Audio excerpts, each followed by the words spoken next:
Nema kraja problemima u Dobojskom slučaju Aleksandrija. Dok 130 prevarenih kupaca traži način kako da dobiju stanove ili vrate novac, okružno tužilaštvo u Doboju ispituje pojedine kupce. Nadali su se stanovima po niskim cijenama, ali su ostali i bez stanova i bez para. Sada muku muče da započetu gradnju uknjiže u svoje vlasništvo kako bi mogli da je nastave. Na korak su, kažu, da osim u katastru postanu vlasnici sporne nekretnine i u gruntovnici. Čim to riješe, moći će da angažuju novog izvođača.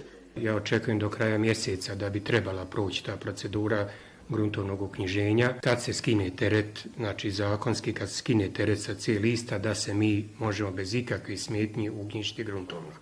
Za sve krive ranijeg izvođača i investitora Milenka Božića, koji je još uvijek jedini vlasnik sporne nekretnine u gruntovnici. Njegovu gradnju blokirale su inspekcije jer nije uspio da obezbedi dozvole. Da će slučaj preokrenuti u svoju korist, kupci ne gube nadu. Međutim, dio njih došao je pod istragu okružnog tužilaštva zbog poravnanja pred sudom. Potvrđuje to i tužilaštvo koje prikuplja dokaze da su višestruko uvećavali stvarni iznos uloženog novca, a istragu vode i protiv Božića zbog sumnje da je izdavao lažne naloge blagajni i priznanice u korist više fizičkih lica. Takva saznanja stigla su i do udruženja.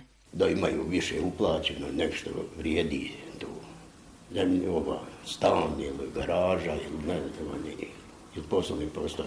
Božić je prije 8 godina osuđen na 2 godine zatvora za prevaru 4 kupca, kao i kršenje zakona o uređenju prostora. Gdje je danas i čime se bavi, niko u udruženju pouzdano ne zna. Većina kupaca za koje je gradio još uvijek su u problemu. Jedan od njih je i Zoran Miličević, koji je osim Božića tužio i grad Doboj, jer nije zabranio nelegalnu gradnju. Kuću i zemljište on i njegov brat dali su za gradnju stambeno-poslovne zgrade, u kojoj su trebali postati vlasnici 3 stana i poslovnog prostora. Zbog prevare udruženja Složno, koje je u to vrijeme vodio Božić, ostali su, kaže, bez ičega. Prvostepenom presudom grad Doboj i udruženje trebali su da im isplate oko £500.000 maraka, ali je ona ukinuta i cijeli slučaj vraćen na početak.